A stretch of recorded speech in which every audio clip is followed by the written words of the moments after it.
Morena, gentlemen. Welcome to another glorious day of online learning. So today we're going to continue with distribution channels as part of place of the marketing mix.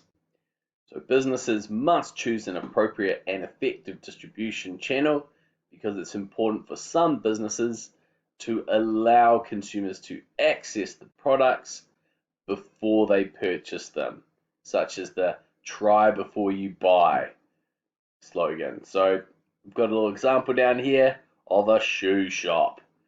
So I have been guilty of buying shoes online, not trying before I buy them, and I've had to return them, which is a bit of a pain. So trying before you buy is pretty essential for some products. If you do purchase a product and you find out subsequently that it doesn't meet your requirements, the distribution channel has got to allow for easy return of goods. So in the instance that I have bought online shoes, so whilst I haven't been able to try them before I buy them, the distribution channel did allow for an easy return of those goods, just leaning on New Zealand's courier services. Manufacturers need retailers to play the role of putting their product in front of as many of the target market segment as possible. So manufacturers put on the retailers the responsibility of getting their product in the right place at the right time for the target market to purchase the goods. The target market segment is going to reflect the desired brand image of the business. So it might not be appropriate for certain businesses to put their products in as many retailers as possible because that would undermine the desired brand image. So there's a trade-off with access and exclusivity when it comes to certain products. So our example here is Rolex. So Rolex watches are very glamorous, a luxury item that you would not expect to purchase at the warehouse because it would undermine, it would run contrary to the brand image of Rolex. Rolex being a very exclusive, very high profile, very sort of wealth associated with wealth type product. You probably wouldn't see it at the warehouse, which more caters to mass markets. So distribution channels ideally would contain fewer businesses because that is more cost efficient, or generally more cost efficient for the producer. So having less middlemen in that distribution channel means there's less businesses who are going to take a portion of the markup being the margin that's placed on top of the cost of goods sold.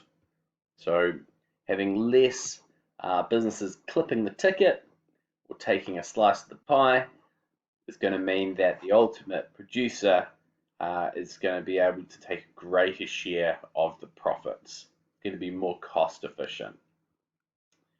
Distribution channels will reflect certain quirks of certain producers and where production occurs, because some producers are located in places that is not proximate to the final consumer.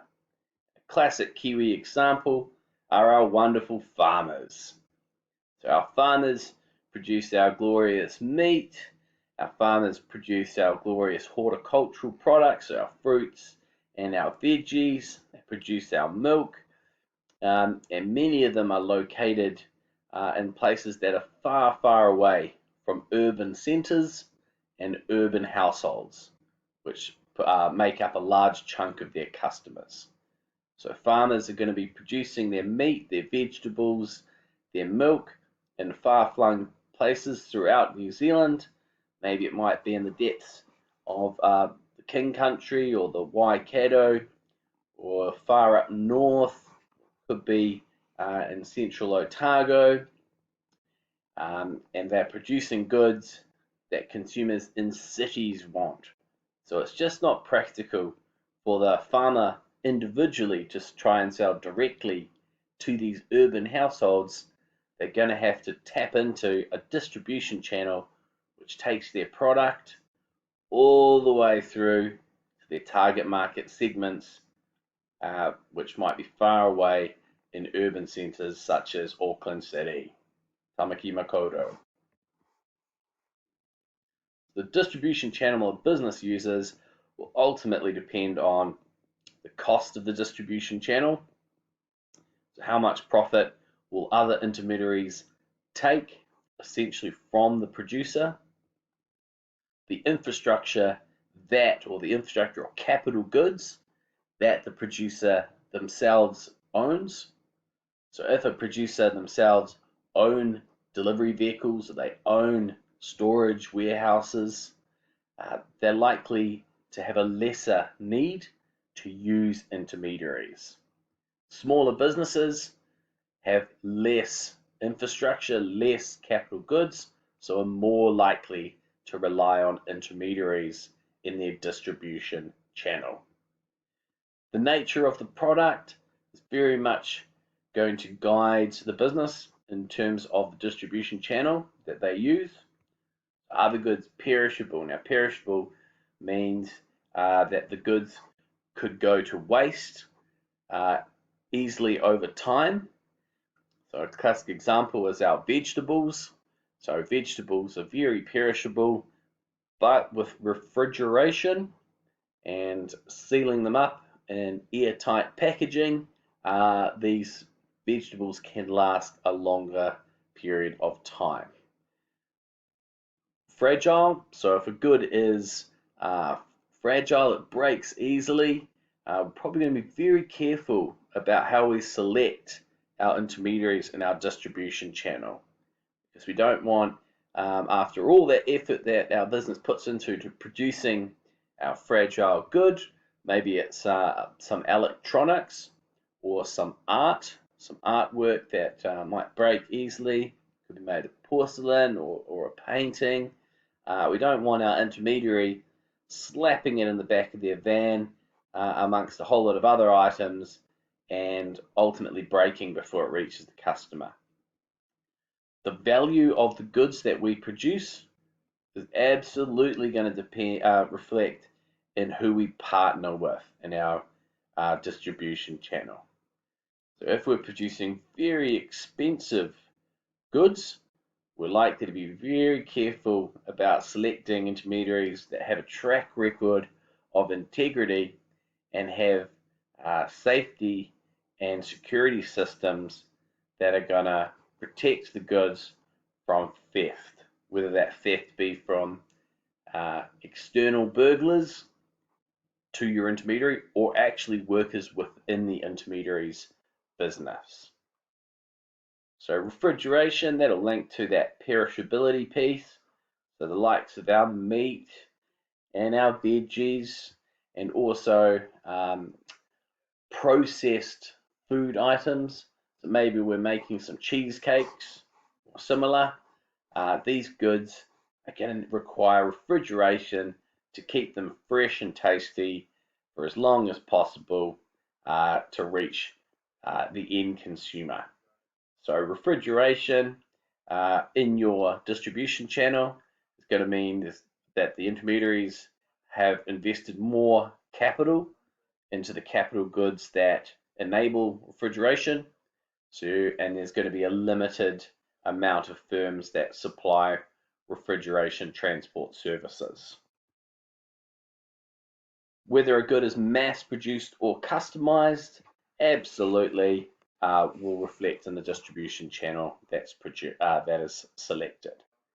Customized goods are likely to have a very short distribution channel, might be direct selling or a one intermediary channel, because we want our customer to have a very close link to the producer, because the customer's requirements and the specific qualities that they've requested in their customized good need to be communicated to the producer.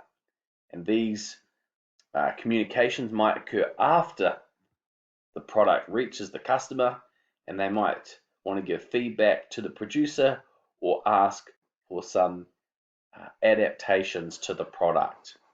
They might have asked for a custom suit, and on the arrival of the suit and they try it on, they might find that there's a little bit of amendment that needs to occur, and so they want to have a quick and ready access to the producer. If a good is mass produced, this means that there's going to be high volumes of the product. It's going to be in demand from a wide variety of individuals. So a business is likely to lean on a distribution channel that allows the product to reach as many customers as possible right throughout the country. So linking that to that market, who is the target market segment that the business is ultimately producing a product for, and where do they expect to buy the product? If it's a mass-produced product, it's going to be right throughout the nation, and perhaps even global as well. If it's a customized product, it's quite likely to be very local or within regions or socioeconomic areas where consumers are more likely to buy the customized good. So recent trends that have been observed in distribution channels.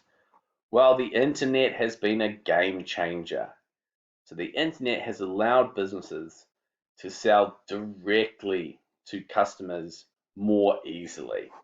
They can do this by setting up a website and a sales interface where customers can go in and place the order directly to businesses. And that business can just arrange for courier services to get their product out to customers.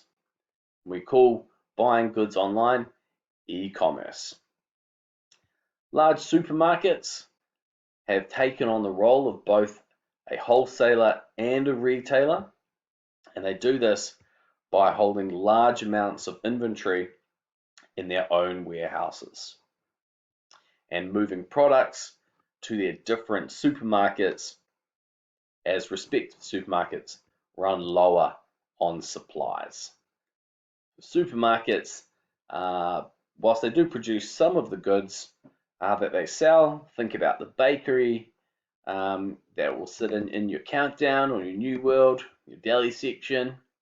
They're often not the producer of the goods that they sell, but they're the wholesaler in the sense that they'll be buying in bulk from these producers and then breaking that bulk and then filtering it out throughout their retail network throughout the nation. So there's been an increasing integration of products being sold.